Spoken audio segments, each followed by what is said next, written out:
नमस्कार दोस्तों, मैं मुकेश जाट। एक बार फिर एमपीटीईटी की पेपर में हम वापस आते हैं। हम 40 क्वेश्चन तक देख चुके थे यहाँ तक। अब हम इसके आगे का क्वेश्चन देख रहे हैं। ये हमारा तीसरा लेक्चर है जहां हम 20-20 क्वेश्चन अभी देख रहे हैं और कोशिश कर रहे हैं कि जल्दी से पेपर फिनिश हो जाए। अब देखो एमपीटीईटी के पेपर में क्या पूछा गया है। एमपीटीईटी की अगर हम बात करें तो यहाँ पर क्या है, इसमें पूछा गया क्वेश्चन अगला है एमपीटीईटी। एमपीटीईटी में 2018 का पेपर हम सोल्व कर रहे हैं। इसमें हम देख रहे हैं कि यहाँ फिजिक्स, केमिस्ट्री, मैथ्स, बायो के क्वेश्चन भी पूछे गए हैं। अब हमारा क्वेश्चन क्या है, if the base radius R and the curved surface area of a cylinder are 6 centimetre and 528 centimetre respectively, then its heights is, मतलब इसकी हाइट हमको ज्ञात करना है एक सिलेंडर की। यदि एक बेलन के आधार की त्रिज्या एवं वक्र का पृष्ठीय क्षेत्रफल क्रमशः 6 सेंटीमीटर और 528 सेंटीमीटर है तो उसकी ऊंचाई ज्ञात कीजिए। देखो यहाँ हमको क्या दे रखा है, उसका क्षेत्रफल भी दे रखा है और उसकी त्रिज्या भी दे रखी है। तो पहले बात हम करते हैं किसकी, सिलेंडर की बात करते हैं। तो सिलेंडर जो होता है, ये सिलेंडर की अगर मैं बात करूंगा तो यहाँ पर क्या आ जाएगा, ये वृत्त का क्षेत्रफल है, इसको हम क्या बोलते हैं 2πr, और ये इसकी क्या हो गई, ऊंचाई याद हो गई। तो अब इसकी ऊंचाई होती है तो हमको ज्ञात ही क्या करना है, ऊंचाई ज्ञात करना है। इसका क्षेत्रफल हमको दे रखा है तो हम यहाँ पर इसका ज्ञात करेंगे क्षेत्रफल। क्षेत्रफल अगर बराबर में यहाँ पे बोलूंगा तो यहाँ हो जाएगा 2πr और ये क्या हो जाएगा, l हो जाएगा। 2πr l नहीं सॉरी h हो जाएगा। तो यहाँ पर अब हम क्या करेंगे कि इसका क्षेत्रफल कितना दे रखा है, 528 दे रखा है। 2πr कितना दे रखा है, यहाँ पे 6 दे रखा है हमको, और इसके बाद इसकी ऊंचाई हमको ज्ञात करनी है। अब यहाँ देखना 528 बटे, मैं इधर से इसको लाऊंगा तो 2 गुणित पाई गुणित यहाँ क्या हो जाएगा 6 बराबर क्या हो जाएगा, h हो जाएगा। यही मैं बोलूंगा। इसको और सोल्व करेंगे तो 528 बटे 2 गुणित यहाँ पाई का मान 22/7 होता है, तो 22/7 को मैं उलट गुणित करके लिख दूंगा, 7/22 कर दूंगा क्योंकि मैं इसको ऊपर ले आया हूं। इसके बाद गुणित 1 बटे क्या आ जाएगा 6, कितना आ जाएगा 1/6, 2 से इसका गुणा करूंगा कितना आएगा, ये 6 दुआ 12 से इसको काटूंगा कितनी बार कटेगा, ये 44 बार कटेगा। 44 से इसको काटूंगा 2 बार कटेगा, 2 का गुणा इसमें करूंगा तो यहाँ पर जो h है वो हो जाएगा 2 गुणित 7 बराबर हो जाएगा 14 सेंटीमीटर।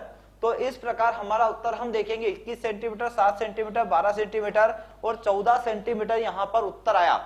मतलब हमें मैथ्स के सवाल भी हल करना है और मैथ्स के सवाल जो है वो अच्छे क्वेश्चन पूछता है, लेकिन उसके लिए हमको क्या याद होना चाहिए, इसके सूत्र हमें याद होना चाहिए। तो अब हमारा उत्तर क्या हो गया, यहाँ पर ये हो गया। तो यहाँ पर अब हम क्या लिख देंगे कि हमें क्या प्राप्त हुआ, 14 सेंटीमीटर हमको प्राप्त हुआ। ये हमारा क्वेश्चन था।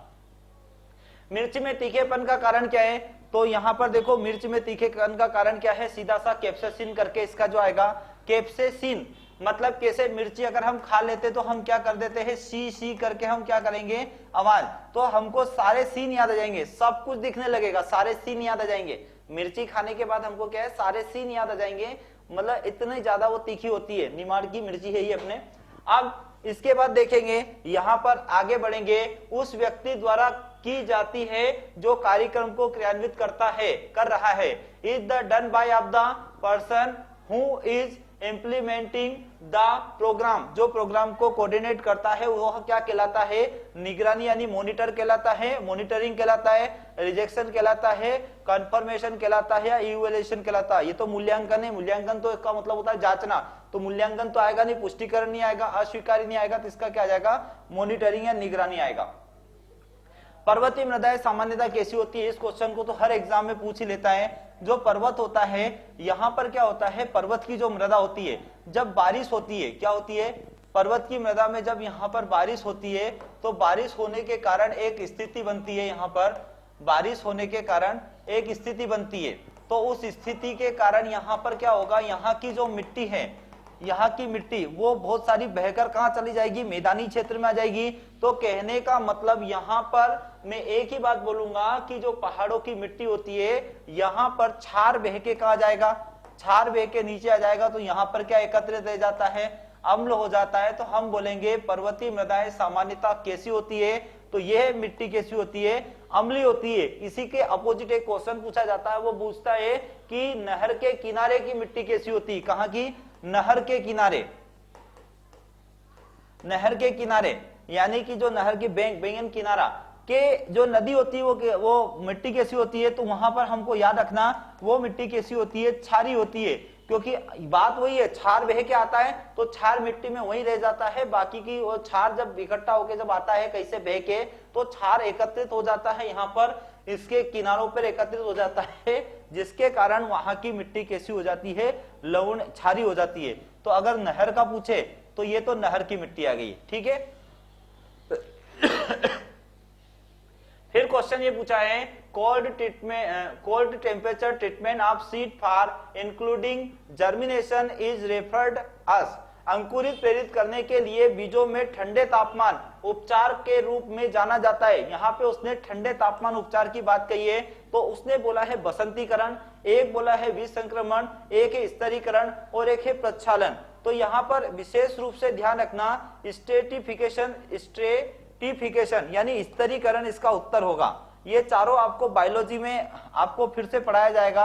ये इस टाइप से दिया है, जो बीजों को क्या करते हैं हम अंकुरित करते हैं, उन्हें प्रेरित करते हैं, ऐसे सीड को जो दूसरे मौसम के लिए हम उगाने की कोशिश करते हैं। तो वहां स्तरीकरण या स्ट्रेटिफिकेशन इसका यहाँ उत्तर कहलाएगा। अब देखेंगे हम, यहां पर है किसी भी मिट्टी का प्रजनन स्तर, क्या बोला, किसी भी मिट्टी का प्रजनन स्तर आमतौर पर किसके द्वारा निर्धारित किया जाता है, the fertility level of any soil is generally determined by, मतलब किसके द्वारा हम निर्धारित करेंगे। तो आपको सोइल साइंस में मैं पढ़ा चुका हूं ये वाला स्ट्रक्चर, आप अच्छे से जानते हो कि किसी भी मिट्टी का जेनेटिकल गुण कब होगा, जब वहां पर क्या होगा, ये एक स्ट्रक्चर प्राप्त होगा, मतलब ऑर्गेनिक मैटर 5% होगा, खनिज पदार्थ कितना होगा 45% होगा, वहां की जो वायु है उसके अंदर वो 25% होनी चाहिए, और उसके अंदर पानी की जो मात्रा है वो कितनी होना चाहिए, 25% होना चाहिए।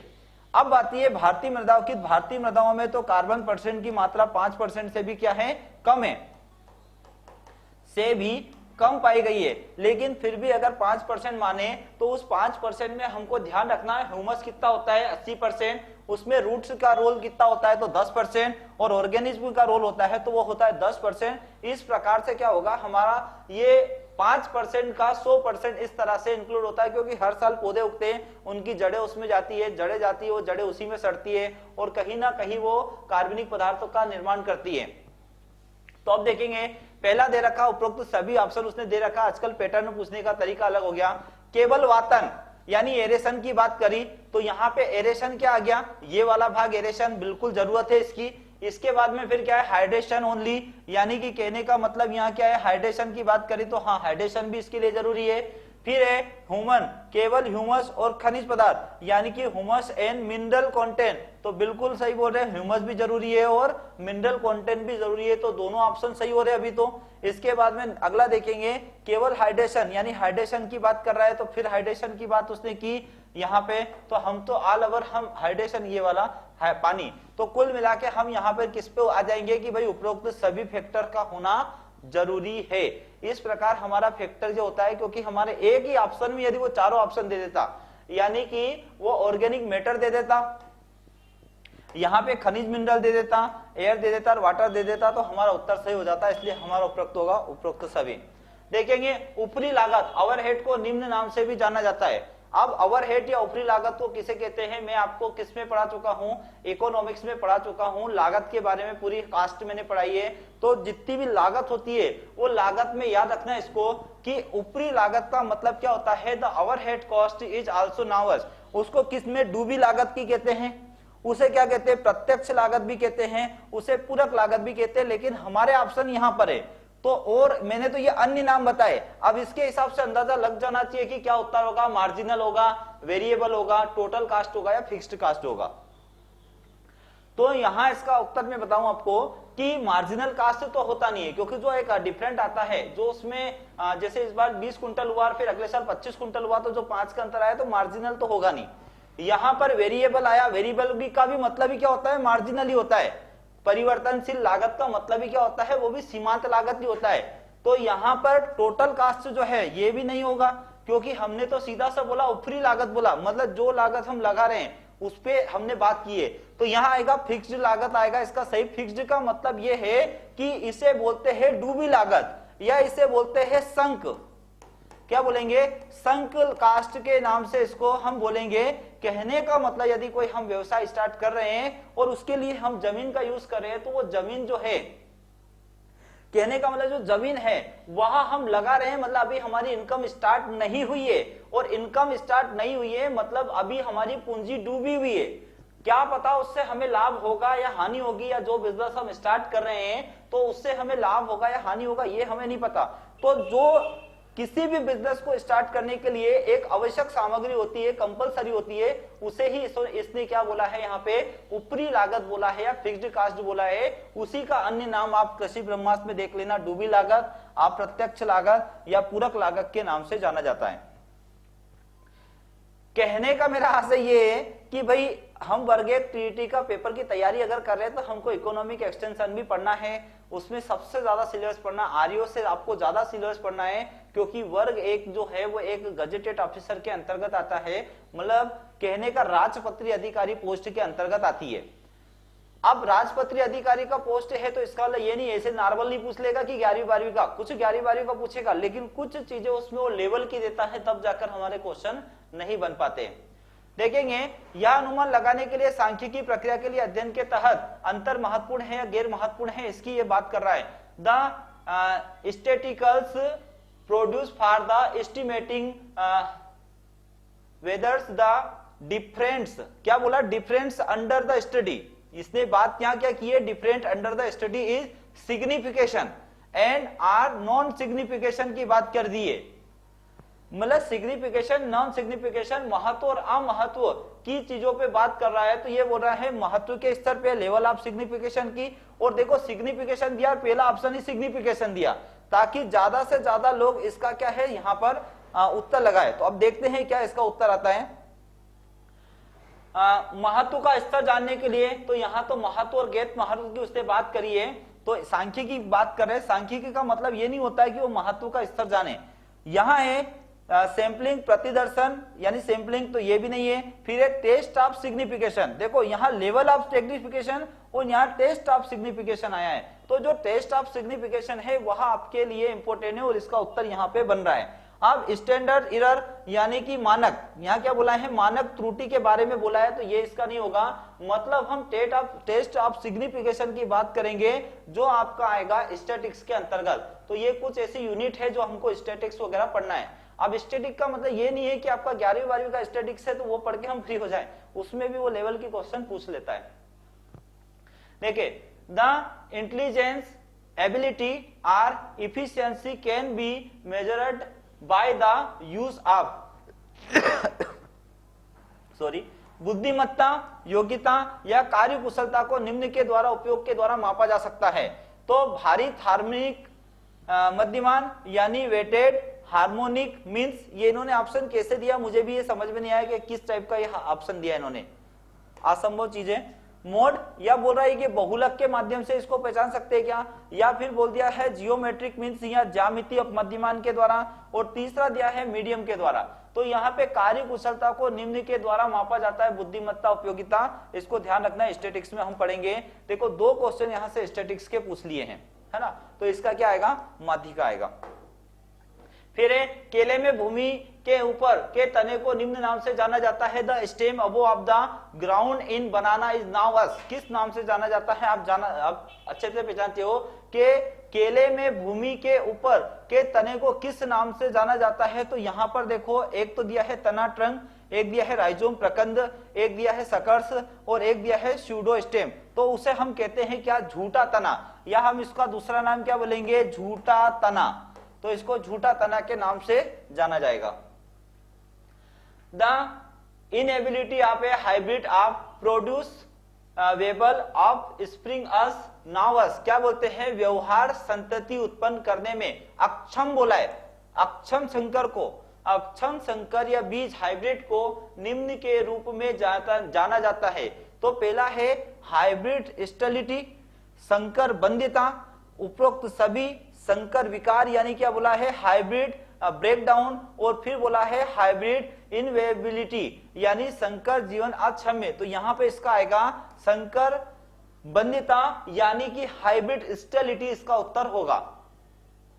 फिर देखें, अब यहां पर एक क्वेश्चन आया है जो हम सोचते हैं कि बहुत सरल क्वेश्चन है, लेकिन सरल भी है और इतना ही टफ भी है, क्योंकि इस क्वेश्चन की भाषा तभी पता चलेगी जब हम चुंबकीय क्षेत्र की तीव्रता पढ़ेंगे। क्या पढ़ेंगे?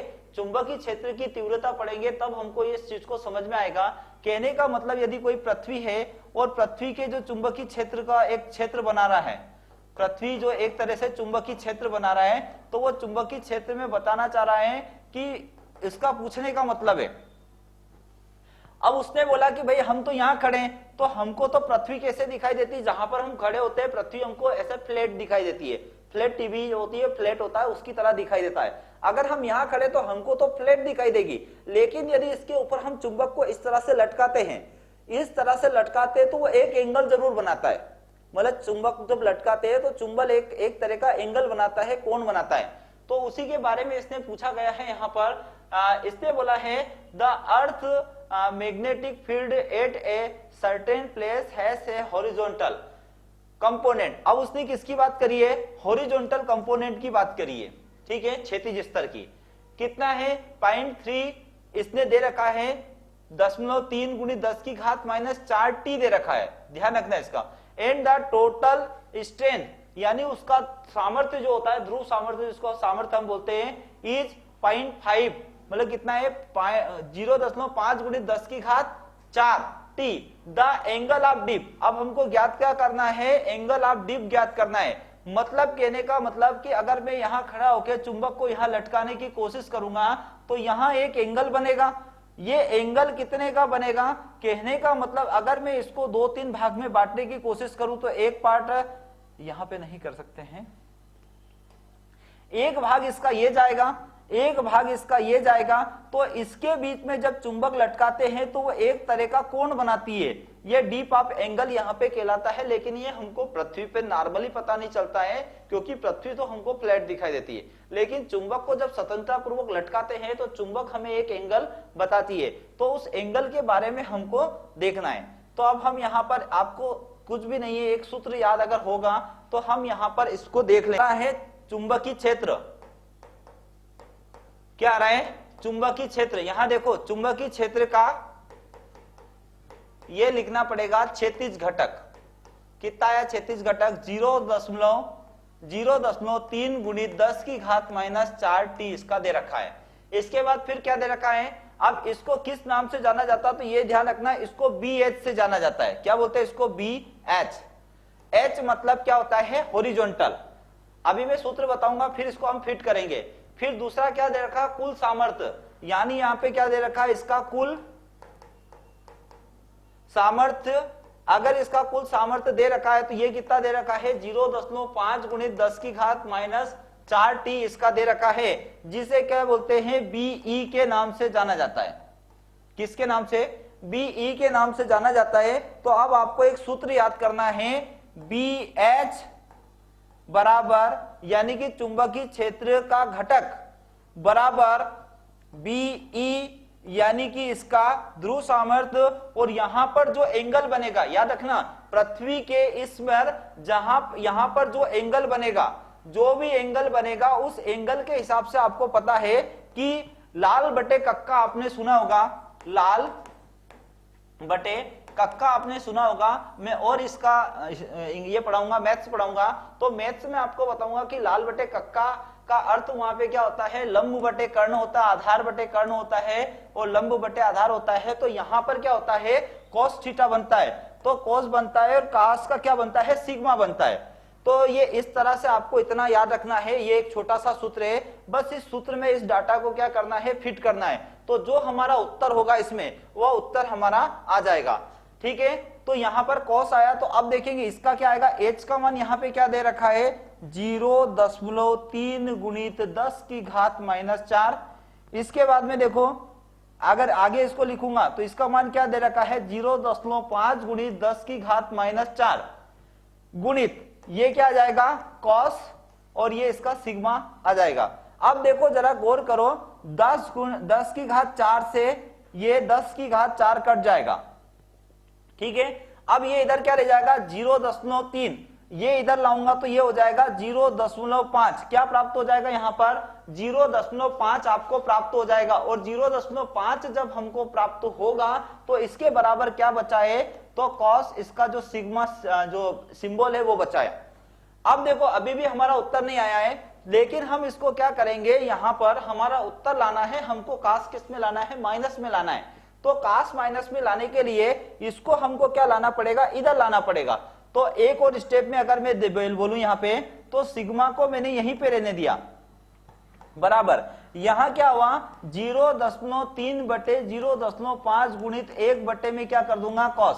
अब इस कास को उठा के जब मैं ऊपर लाऊंगा, तो कास को उठा के जब मैं ऊपर लेके आऊंगा तो मैं डायरेक्टली यहां लिख रहा हूं, वहां के बाद में उसको मैं लिखूंगा सिग्मा बराबर 0.3 ना लिखते पहले मैं क्या लिखूंगा, कास को ऊपर लाऊंगा तो इसकी घात क्या हो जाएगी, कास माइनस 1 0.3, ये कास माइनस 1 हो जाएगा 0.3 बटे, और 0.3 बटे 0. हम क्या कर देंगे 5, दशमलव से दशमलव को हम क्या कर देंगे, काट देंगे। हम यहां पे भी काट सकते हैं, हम यहीं से काट के ले आते हैं इसको, हम दशमलव को दशमलव से, यानी इसमें 10 का गुणा इसमें 10 का गुणा करके अगर लाएंगे तो 30/50 होगा, उसको हम काटेंगे तो क्या आएगा, फाइनली हमारा 3/5 आएगा। और ये 3/5 आपका क्या होगा उत्तर। अब देखिए कास की घात -1 3/4, 4/3, तो 2 ऑप्शन तो हमारे कट गए। अब कॉस क्या है, माइनस कॉस की घात -1 3/4, तो ये आपका क्या हो जाएगा, उत्तर हो जाएगा। ये ध्यान रखना, ये उत्तर भी आपका हट जाएगा।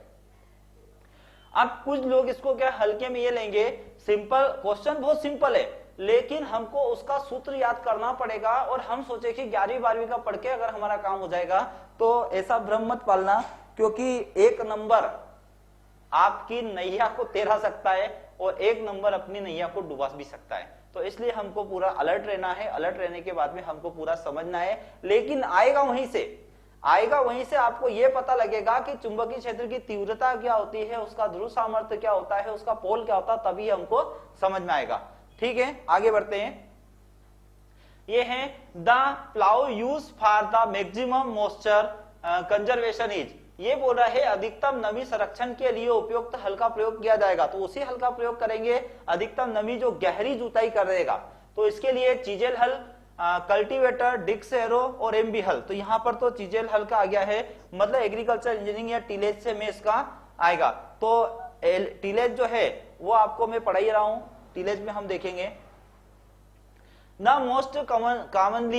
Most commonly use pump is tractor hydraulically system are, यानी ट्रैक्टर हाइड्रोलिक सिस्टम में निम्न पंप सामान्य रूप से अधिक प्रयुक्त होते हैं। यदि हमने ट्रैक्टर का यूज किया होगा तो ट्रैक्टर में जब पंप को हम चलाते हैं, हाइड्रोलिक पंप को चलाते हैं, तो हाइड्रोलिक पंप को चलाने के लिए हमें क्या है, एक तो पिस्टन पंप दे रखा है, गियर पंप दे रखा है, वेन पंप दे रखा है और सेंट्रीफ्यूगल।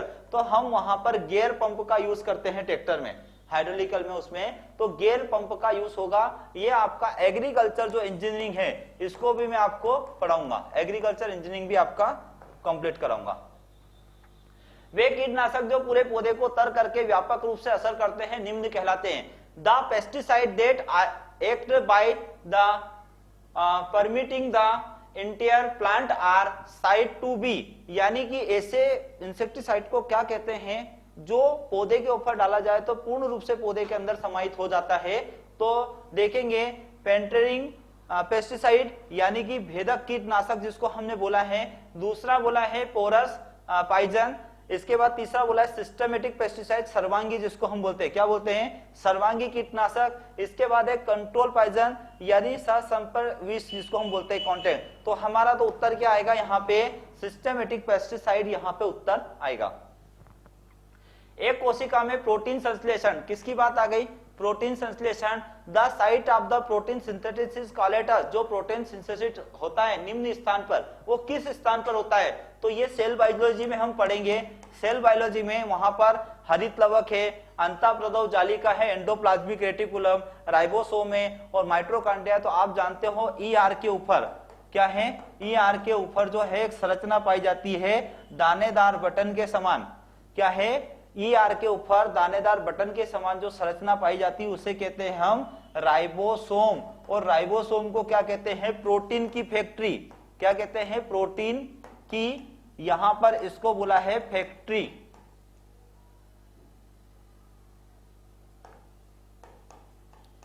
प्रोटीन की इसको क्या बोला है, फैक्ट्री। तो यहां उत्तर क्या आ जाएगा, राइबोसोम। पडलिंग निम्न के लिए की जाती है, यानी पडलिंग इज डन टू, मतलब पडलिंग की क्रिया जो धान में करते हैं किस लिए करते हैं, मृदा को चूर-चूर करने के लिए, pulverise the soil, level of field, खेत को बराबर करने के लिए, तो सवाल ही नहीं उठता। रिड्यूस परकोलेशन ऑफ वाटर, इसने बोला है परकोलेशन वाटर को कम करने के लिए, ठीक है। किल वीट, वीट को भी नष्ट करने के लिए करते हैं, लेकिन उतना महत्व नहीं है किल को, वील को नष्ट करना। लेकिन यहां अगर उपरोक्त तो सभी में आता तो हमारा ऑप्शन कुछ अलग होता है, लेकिन दो ऑप्शन जो बन रहे, इस दो ऑप्शन में पानी के अंतःस्रवण को कम करना यानी कि उसके परकोलेशन को कम करने के लिए किया जाता है। मक्का में अंतः प्रजात वंशक्रम इन ब्रीडिंग लाइन निम्न के लिए व्यवस्थित की जाती है। Inbred line is maize are the maintain by, inbred का मतलब ही आपको अगर समझ में आ जाए तो समझ लो कि काम ही हो जाता है। इन ब्रीड का मतलब यहां पर सीधा सा सिस्टर लाइन से भी लिया गया है, तो क्रॉस पोलिनेशन होगा नहीं, सेल्फ हो सकता है। यहाँ पे क्या होता है, ओपन पोलिनेशन हो सकता है और सिप पोलिनेशन हो सकता है। तो यहाँ सिप भी दे रखा है, सेल्फ भी दे रखा है, वैसे तो इनका अर्थ एक तरफ ही निकलता है, लेकिन यहाँ सेल्फ पोलिनेशन इसका उत्तर आएगा। क्या आएगा इसका उत्तर, सेल्फ पोलिनेशन इसका उत्तर आएगा।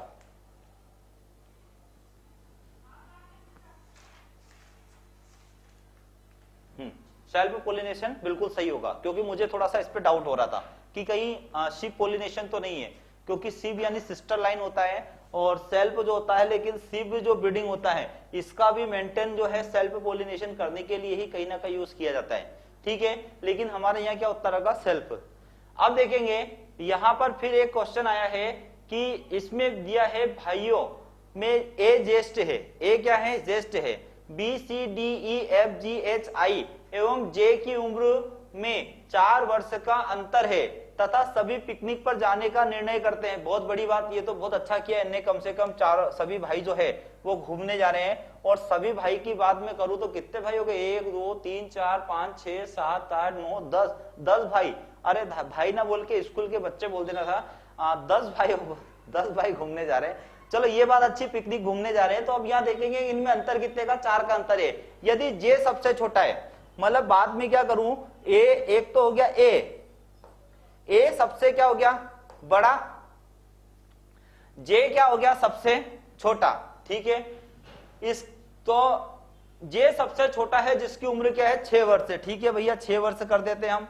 6 वर्ष है तथा ए और जे के बीच का अंतर कितना है। अब इनने पूछा ए और जे के बीच में अंतर कितना, इनने सब भाई दे दिए और बोले सबका अंतर, तो हम यह लिख देते हैं A B C D E F G H I और जे। अगर इसमें 4 वर्ष से ऐड करूंगा तो ये कितना हो जाएगा, 10। इसमें 4 वर्ष से ऐड करूंगा तो ये हो जाएगा 14। इसमें 4 वर्ष से ऐड करूंगा तो यहां कितना हो जाएगा, 18। इसमें 4 वर्ष से ऐड करूंगा तो यहां पर कितना हो जाएगा, 22। इसमें 4 वर्ष से ऐड करूंगा तो यहां पर कितना हो जाएगा, 22 और ये हो जाएगा 26। यहां 4 वर्ष ऐड करूंगा तो ये हो जाएगा 30। यहां 4 वर्ष ऐड करूंगा तो यहां पर कितना हो जाएगा, 34। यहां 4 वर्ष ऐड करूंगा तो यहां तक आते आते ये कितना हो जाएगा, 38। और यहां 4 वर्ष ऐड करूंगा तो यहां पर ये आते आते कितना हो जाएगा, 42। कहने का मतलब सबसे जो बड़ा है उसकी उम्र कितनी है, सबसे जो बड़ा है उसकी उम्र कितनी है, 42। और सबसे छोटा है उसकी उम्र कितनी है, 6 वर्ष। तो अब इसने बोला है कि इन दोनों के बीच में अंतर बताइए, तो 42 माइनस 6 करूंगा तो यहां पर सीधा सा उत्तर हमारा क्या आ जाएगा, 36। अब 36 जो है ये इसने दे रखा है, तो उन दोनों भाई ए और जे के बीच का जो अंतर आएगा 36 आएगा, यहाँ 40, 38, 42 और 36, ये आपका उत्तर हो जाएगा। ऐसे सिंपल से क्वेश्चन और रीजनिंग का एक एबिलिटी के रूप में उन्होंने दे दिया, क्यों दिया उससे मुझे समझ में नहीं आया कि इसकी क्या जरूरत थी। तो वो एक आधी क्वेश्चन रीजनिंग का डाल दिया, जबकि हमारा 50 नंबर का जो क्वेश्चन पेपर पूछा जा रहा है उसमें भी वो रीजनिंग पूछ रहा है, मैथ्स रीजनिंग, तो यहाँ जरूरत नहीं थी, लेकिन फिर भी उसने दे दिया एक सिंपल सा कि किसी को ना आए तो कम से कम जो इंटेलिजेंट होगा वो एक आगे स्तर पे निकल जाएगा।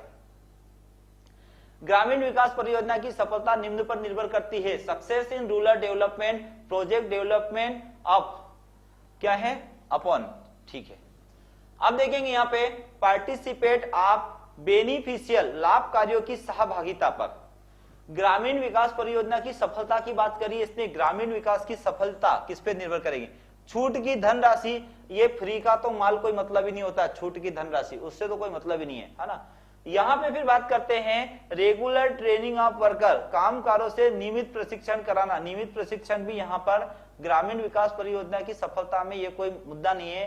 प्रशिक्षण होता है तो नियमित प्रशिक्षण नहीं, कुछ दिनों का प्रशिक्षण होके फिर उन्हें काम पे लगा दिया जाता है और फिर काम करवाया जाता है ना, तो ये भी नहीं होगा। फिर रेगुलर कॉन्टेक्ट ऑफ वर्कर, कामकारों से नियमित संपर्क करके, हाँ ये कुछ हद तक हो सकता है, लेकिन मेन जो सफलता का है ग्रामीण विकास परियोजना की बात करी, इसमें है लाभार्थियों की सहभागिता। जिसको हम लाभान्वित कर रहे हैं उसने उसकी सहभागिता हमारे प्रोजेक्ट या हमारे परियोजना विकास के लिए कितना महत्व है, कितनी उसकी सहभागिता है, ये हमारे लिए सबसे ज्यादा इंपॉर्टेंट होता है। तो यहां इसका उत्तर ये होगा।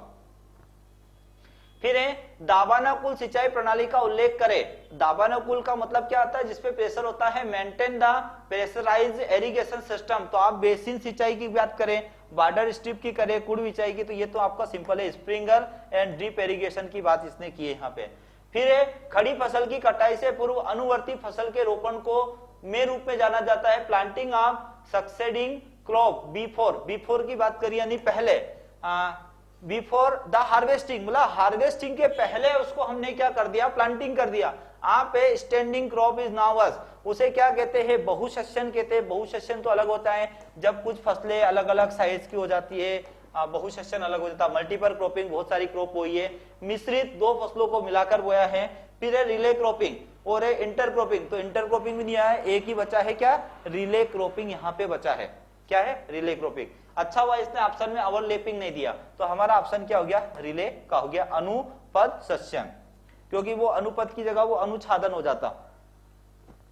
देखेंगे ऊसर तथा अर्ध ऊसर, ऊसर तथा अर्ध ऊसर क्षेत्रों में जुताई करने का क्या नुकसान है? What is the disadvantage of ploughing in arid and semi arid zone, मतलब ऐसे क्षेत्र जो शुष्क और अर्ध शुष्क है वहां अगर जुताई करते तो क्या नुकसान होता है? देखेंगे जड़ की वृद्धि में कमी होगी, रेड्यूस रूट ग्रो, नहीं ऐसा कुछ भी नहीं है। फिर है लॉस ऑफ सोइल पार्टिकल, मृदा कणों की क्षति होगी, नहीं इतना कोई फर्क नहीं पड़ना है, क्योंकि मृदा कणों को बनाने और बिगाड़ने में बहुत हजारों वर्ष लगते हैं। इसके बाद लॉस ऑफ सोइल ऑर्गेनिज्म, मृदा के सूक्ष्म जीवों की क्षति होगी, नहीं भाई जुताई करने से सूक्ष्म जीवों पे कोई असर नहीं पड़ेगा, इतना कोई ज्यादा डिफरेंट नहीं आता है, उनको तो और सांस लेने के लिए और जगह मिलेगी। फिर क्या है? लॉस ऑफ सोइल मॉइस्चराइज, मृदा की नमी की क्षति हो जाएगी, बिल्कुल सही है इसका उत्तर। ठीक है, बछड़ों को बचाने की क्या जरूरत होती है? What is the necessity of raising calves, यानी कि बछड़ों को क्यों बचाना चाहिए? केवल कमजोर प्रबंधन के कारण बछड़ों की मृत्यु में कमी करने के लिए। ठीक है भाई, सही है आपका उत्तर। Only the reduce mortality in calf due to poor management, अगर पुअर मैनेजमेंट अगर हो रहा है तो उसकी कंडीशन में हमको देखभाल करना है। ऑल ऑफ दिस दे दिया। देखते हैं अब अगर हमारे दो ऑप्शन सही होते हैं तो फिर हमारा ये ऑप्शन सही होगा, एक तो अभी सही आ ही रहा है। दूसरा only to build a good dairy herd with pedigree animal free from heredity defect, यानी कि केवल वंशागति दोष से मुक्त वंशावली पशुओं के साथ एक अच्छा डेयरी झुंड बनाने के लिए, ये भी सही है। Only to achieve early maturity and productivity, यानी केवल शीघ्र परिपक्वता व उत्पादकता प्राप्त करने के लिए, बिल्कुल सही है। इसलिए आपका उत्तर क्या हो जाएगा? उपरोक्त सभी। ठीक है, सिंपल क्वेश्चन था। वह वर्ष सूखा वर्ष माना जाएगा जब, क्या बोला? A year is the considered as drought year when there is, कब कहा जाएगा? जब क्या होगा? सामान्य से 85% कम वर्षा होगी, सामान्य से 25% कम वर्षा होगी, सामान्य से 75% कम वर्षा होगी, या सामान्य से 50% कम वर्षा होगी। तो ये तो सीधा सा आपको दे ही रखा है कि सामान्य से जब 75% कम वर्षा होती है तो वो सूखा ईयर घोषित किया जाता है ना। अब देखेंगे यहाँ पे अब क्या बोला इसने, यहाँ पे सीधा सा उसने हमारे जो वर्ग 1 का सिलेबस है उसमें दे रखा कि हम इंस्टीट्यूट के बारे में पूछेंगे। तो इंस्टीट्यूट के बारे में एक क्वेश्चन उसने पूछ लिया। अब उसने क्या पूछ लिया कि आईसीआर राष्ट्रीय कृषि अनुसंधान प्रबंधन एकेडमी, क्या बोल दिया उसने, मैनेजमेंट, उसके बारे में पूछ लिया, रिसर्च मैनेजमेंट के बारे में पूछ लिया, कहा निम्न शहर में है। तो आपको पता ही है ये तो हैदराबाद में है, क्योंकि हम कब से पढ़ते आ रहे हैं इसको, पीएटी से पढ़ते आ रहे हैं, ये तो आपको पता ही होगा है ना, क्योंकि ये नार्म कहाँ है तो आपको पता ही है हैदराबाद में है। कोमल ज्वार का चारा खाने की परिणाम स्वरूप निम्न होता है। हम तो को तो ये पता है कि छोटी ज्वार जब खाते हम, जब ज्वार कैसी होती है, छोटी होती है और घुटनों के बराबर होती है, तो उससे क्या होता है, feeding of the tender sorghum fodder result in, तो यहाँ क्या होगा, ऑक्सिलेट विषाक्तता आएगी, पॉइजन आएगा, या यहाँ पे आएगा साइनाइड विषाक्तता आएगी, या नाइट्रेट विषाक्तता आएगी, पॉइजन आएगा, या सेपोनिन आएगी। तो यहाँ पे हमको दिख रहा है साइनाइड विषाक्तता यहाँ पर प्राप्त होगी। फिर रिंग वर्म, किसकी बात करी, ring worm affected in kettle is caused bye, virus से होगा, फंगस से होगा, जी बैक्टीरिया से होगा, परजीवी से होगा। तो यहां से रिंग वर्म की बात करी तो रिंग वर्म तो किसी को भी होता है तो वो फंगस से होता है, याद रखना, चाहे वो मनुष्य में हो चाहे जानवरों में हो, रिंग वर्म जो होता है वो फंगस के माध्यम से ही होता है। फिर यहाँ पर निम्नलिखित में से कौन सा पोषक तत्व फसलों के लिए रोग प्रतिरोधकता होगा, क्या होगा, रोग प्रतिरोधक, यानी which of the following nutrient import disease resistant to crop, यानी कि डिसीज रेसिस्टेंट कौन सा होगा, ये जानते हैं, नाइट्रोजन तो डिसीज को लगाता है, पोटेशियम है जो यहाँ पे उसका उत्तर आएगा, क्लोरीन और यहाँ पे हाइड्रोजन का तो कोई मतलब ही नहीं है। ठीक है, अब हम देखते हैं यहाँ पर एक क्वेश्चन और, मवेशियों में ब्रूसिलोसिस रोग के निम्नलिखित में से क्या प्रमुख लक्षण होते हैं, which of the following is the major symptom of the brucellosis disease in cattle, यानी केटल में ये रोग होता है तो क्या होता है, तो सबसे पहले तो हमें ब्रूसिलोसिस के बारे में जानना होगा कि ये बीमारी क्या है, क्या है ये बीमारी क्या है, ब्रूसिलोसिस की बीमारी क्या है। तो देखो, अत्यधिक नाक बहना, प्रभावित पैरों में लड़खड़ाना, यानी कहने का मतलब मुख्य रूप से शुरुआती या अंतिम चरण में गर्भपात होना, प्राकृतिक छिद्रों से रक्त स्राव का बहना।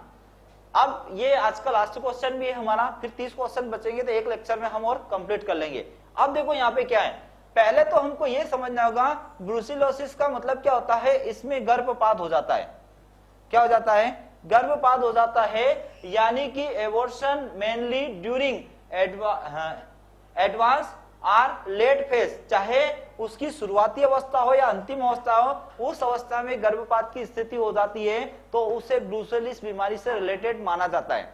तो यहाँ पर हमारे कितने क्वेश्चन हो गए, 70 क्वेश्चन हो गए, एमपीटीएटी के 70 क्वेश्चन कंप्लीट कर चुके हैं, 30 क्वेश्चन और बचे। तो अगले लेक्चर में हम क्या करेंगे, फिनिश करेंगे। आज के लिए इतना ही साथियों, धन्यवाद, जय हिंद, जय भारत।